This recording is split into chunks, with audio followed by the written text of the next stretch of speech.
for, as the bell sounds, for some exciting quad rugby action here. I wish to say it was a little closer of a match, but San Diego up 30-17, and Brad Mickelson with me, and we'll talk a little bit more about some of the international things in the history.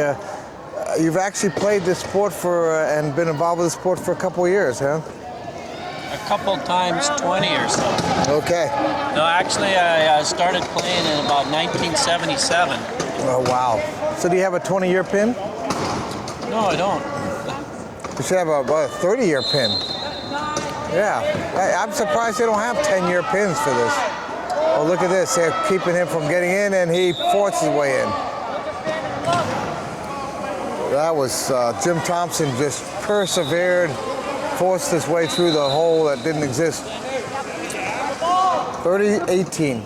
So you've seen a little bit of change? I bet when you first started, you were using a different chair. Yeah, I was using my everyday chair.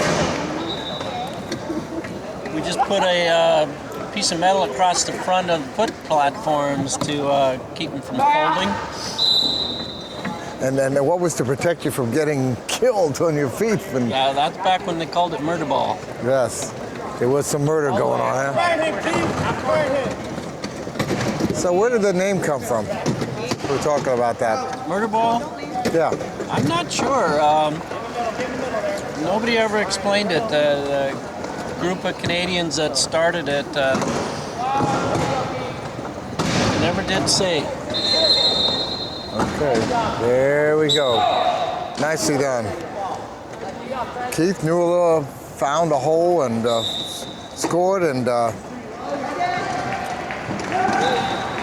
so in the years of playing this sport and seeing it change and grow, you know, what are your thoughts? What are you left with? I know you're a Hall of Famer. You're you know, you've been instrumental in the sport, and it's kept you going. What's kept me going? Yeah. All the people, you know, all the people. It's a community of friends and people helping each other out, and then it's just damn fun, you know. I still play a little bit recreationally, and I love to see new people that come in, and it improves their physical well-being and mental well-being, and that was a nice little race going on there. Nice little race going on there. Some good athleticism. Yeah. That's what, you know, if you look from now back to when we've started the game, the sheer athleticism of the players is just amazing. Now, in the older days, the Tampa Generals were a powerhouse team. And I know they had Joe Soros on that team and some other players.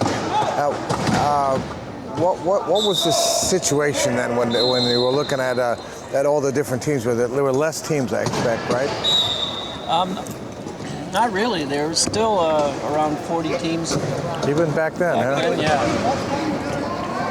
The USQRA started with 6 teams that came to that first national championship. The next year we had 12 teams. Wow. Double. So double. And which were the first 6? Are they still playing? Minnesota is. All right. And Chicago is.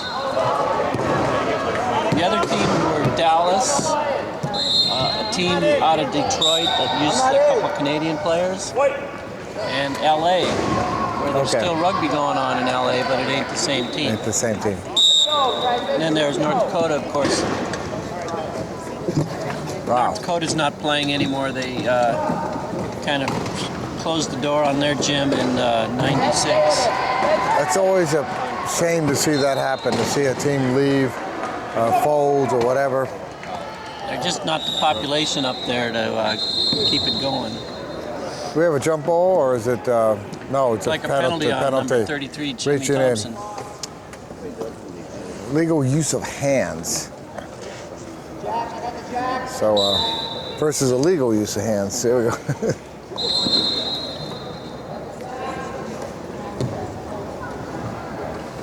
I don't think a lot of people. We were at college wheelchair basketball. We had a chance to be with a couple people. One of the gentlemen who was like the father of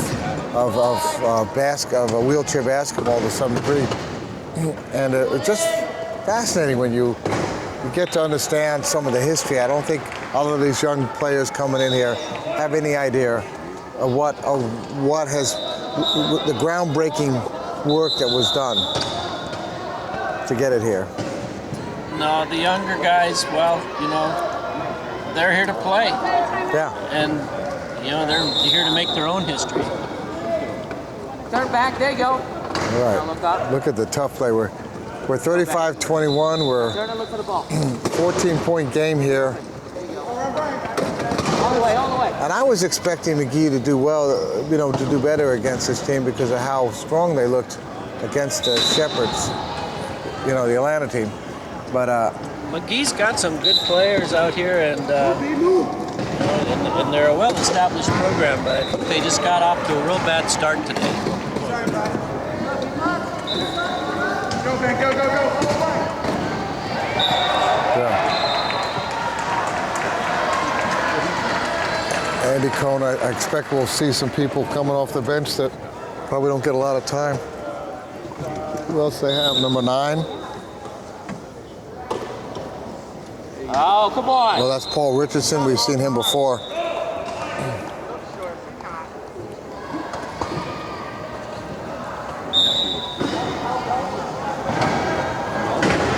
So do the Danish team, do they speak enough English to understand what you're talking about? It's a very well-educated country, actually. Yeah, they speak excellent English. And don't require me to know any Danish. Good.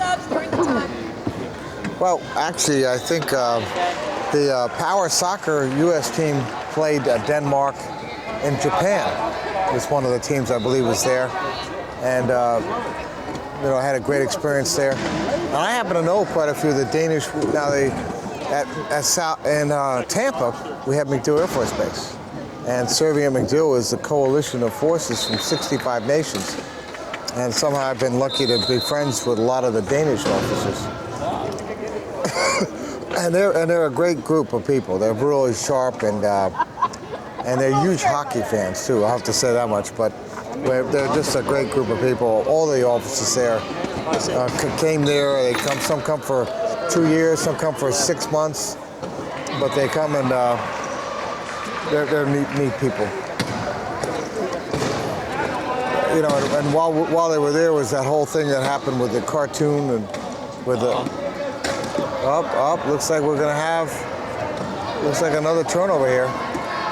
Sharp's putting a lot of pressure in the backcourt. All right. Caused Magee to throw that one away. Yeah, the Danes have a good sense of humor. They really don't care what anyone thinks. They're going to do their cartoons. Yeah. Oh, that was a nice move. Andy with the pressure. He saw the door was closed. He just changed direction, went the other way, and then found Sam and scored. We have 2 minutes and 48 seconds in the third. We have a 16-point game at this point. And I don't think, have you ever seen a game where someone came back from 16 points with a quarter to go? No. No. No, I don't think I've ever, I know I've never seen that. And you're not going to see that happening with Sharp as playing as well as they are. Well, what's going to be interesting is the third game that this Magee team plays is Minnesota, who beat the Sharp. And that will be interesting to see what happens in that case. Who's going to win that one? Because Minnesota wins 2 games, it puts them in a good situation. If Minnesota wins 2 games, that'll put them in the top bracket. So that game is scheduled for 10:30 tomorrow, and that comes down to that. It's interesting when some of the games decide things happen at the end. We'll see what happens. Oh, is I that think another Minnesota's turn? playing on the other court right now. Let's see what we have. Yeah, they're playing Atlanta. Magee's trying to put pressure on the ball, but that's leaving a sharp player wide open for the lead pass. So Minnesota you play 4 games before you get to pool play. Is that it? You got 3 games in pool play. No, but you play. You got a crossover game and then into your final.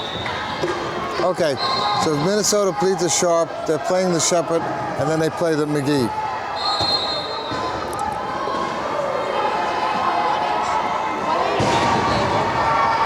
You know, you in a matchup with a team that's number 7, they play the number 2 team. That's the tougher one. Then they play the some of the other teams that are not as highly ranked, like the number 4 team and the number 5 team. So once they get the 2 team out of the way, then they have a chance, with the other teams. So see what happens on the other court. A little Cinderella action there would be kind of fun. If Minnesota is able to win its next 2 games, it's going to put them in really good position to cross over and end up in a very good position to win this tournament. Well, I don't know what's happened with San Antonio in the Phoenix game, but I suspect they won. Against Shepherd, Minnesota, it's a 2-point game. Oh, it is. It's a 2-point game. But I can't see from here who's winning. Who's up or down. You know what? Sometimes you try to pick what you think are the best games. Minnesota's winning. You try to pick the best games, and this, of course, we weren't planning on picking up this game. We were originally supposed to play watching the Portland U of A game. So this is a changeover, and because that was a huge game, and the fact that got changed, we're going to end up picking up the Texas U of A game. But what happens with the University of Arizona because of being forfeiting a game because of travel? It's the same as a loss. It's a loss. They just weren't able to get their players here. It's a real shame with all this airline strike for that to happen. You work so hard to get to nationals. You play as well as you do. You have a team. You're ready to go, and then you miss a game. Hopefully they get here in time for playing their Texas game.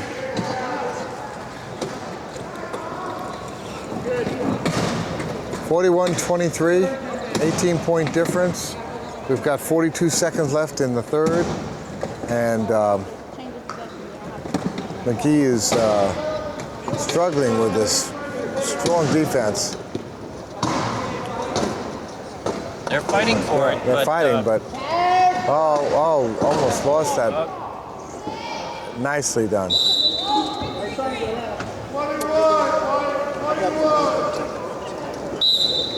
All right.